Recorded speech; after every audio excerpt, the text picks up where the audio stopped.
Good afternoon, people here, there, and everywhere that you are. It is a great Friday afternoon, and I just want to say hello to everyone and thank you for coming back to my channel. So today is Friday, November 3rd. This week has been a continuation of quarter two. Quarter two officially began on Monday, the 30th. So we are still rocking and rolling for quarter number two. Quarter one wrapped up last week Friday, got all those grades done. Bam. Now working on quarter number two. So in my classroom, I have a few different types of groups, different grade levels, and we work on a variety of activities. When the students first come in my classroom, they have what I have called bell work. Bell work is an activity that we do every single day. They do a different activity every day of the week, and we do that every single week. So when they first come in my classroom, that's what they're working on, bell work. So there's no guessing what I need to do when I first come in the classroom. I'm not sure what I need to do. No. You know what you need to do. Work on your bell work. So every day, bell work. Does anybody else use bell work? It's just like a small little mini type of activity that does refresher of activities, you know, going over pronouns, verbs, definitions of words, looking at pictures, what else we do? Oh, reviewing quotes, things of that nature. Does anybody else use things like that in their classroom? I'm just curious. You know, always leave me a comment below and just let me know what you guys are using in your classroom. So once bell work is completed, then I move into, sorry about that, continuing. So after bell work, we move into various activities depending on where we left off from the last time that we met. Remember, my students meet with me on block schedule, so they don't see me every day. They see me every other day. And typically it's about 2 hours each time that they see me. So depending on where we left off from the previous day, it's going to determine where we're going to be at the following time that we meet up. So this week was October 30th through November 3rd. So we had a small break in the afternoon. So my last group of the day on Tuesday, we had, you know, a little bit of difference going on. You know, some people celebrate the day, some people don't. So we decided to give the students a fall festival type event. So we had activities going on. Me and another teacher, we did a collabo. We came together and the students got an opportunity to do some things together that particular afternoon, Tuesday afternoon. So going forward, Wednesday, we are using the tablets. On the tablets, the students have to complete a iReady lesson. And once a month, the students are assessed on how much growth they're making. So once a month, they do a growth check. And so this week, many students were receiving that growth check. So after they do their growth check, they also do a lesson in iReady. After they do the lesson in iReady, depending on, you know, which group I'm working with that day, we'll work into something else. So for example, I'm reading a novel currently with some of my students, and we're reading the novel Wonder.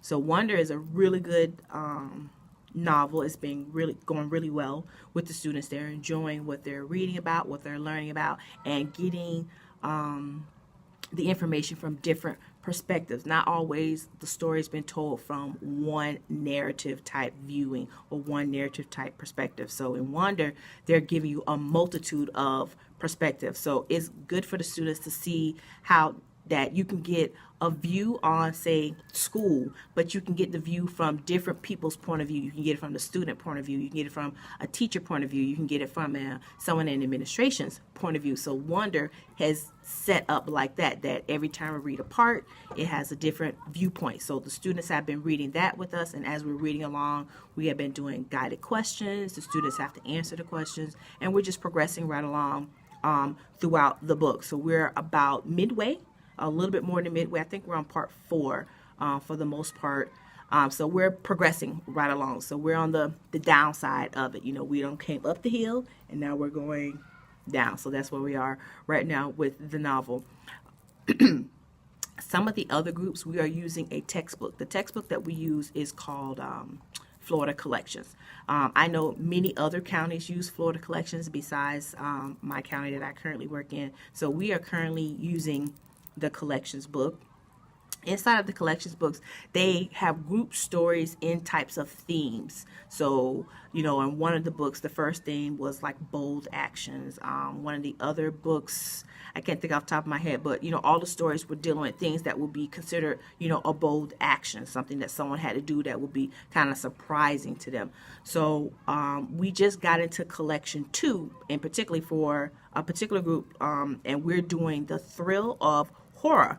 So many students like to watch scary movies. They want to watch a scary movie in school. I said, no, we're probably more than likely are not going to be watching a scary movie in school. But anyways, they are loving the fact that we're doing thriller types of stories. So that's another activity that I have starting to work with this particular week. Another group, we are doing interactive lessons. Every single group at some point in time has done an interactive lesson. So we use a composition book. An interactive lesson requires them to do coloring, cutting, and gluing of some information, and also writing with on the papers that they did the coloring and the cutting. So this week we're doing an interactive lesson learning about figurative languages, and in particular we are learning about alliterations and allusions. You know, being able to distinguish, you know, what alliteration looks like versus what allusion looks like. So that is an interactive lesson that we have been working with. And come to find out that, yes, doing some of these activities can be a challenge for certain students who doesn't have the good cutting skills working with them. But we progress on, the students get time to work on these lessons, and we move on. And of course, throughout the entire week, depending on where the students are with me, there's a test. All my students know that once we start a story, at some point there is a, go ahead and say it with me, yes, test. So they all know it very, very well in my classroom. So at any given time, someone in whatever group they're in is doing different activities. We're not all doing the same thing. Not everybody is doing the same activity. It is a variation of activities going on within my classroom. We're getting closer and closer to our Thanksgiving break. We have 3 days off that we're having for Thanksgiving break, so we have a few more weeks before we go on our Thanksgiving break. Also, one of my groups, we're going to be going on a field trip, so we're working to progress and be able to go on our field trip. Other than that, I must say that this week is just moving right along. You know, this temperature change has been great for us. We love it when it cools down here in South Florida. It's not as hot as normal, and the rain is not so high as normal. So it's been great for us. I love the drop in the temperature. One thing is just great is the drop in the temperature. We can pull out some other things. You know, I still wear short sleeve, but because this is low, I put something around my neck because I just recently kind of got over a cold. So I just still want to cover the neck area. But I do love the temperature change. Now, what we do have coming up is a time change. So I hope many of you remember to fall back. So we're in the fall season. So fall back. Make sure you adjust your clocks this upcoming weekend. I want to thank everyone for coming out and watching my video. Please make sure that you give me the thumbs up, and also please make sure that you are subscribing. I love to hear comments. If you want to ask me any questions, feel free to do so. Please subscribe. Talk to you later. See you next time. Bye.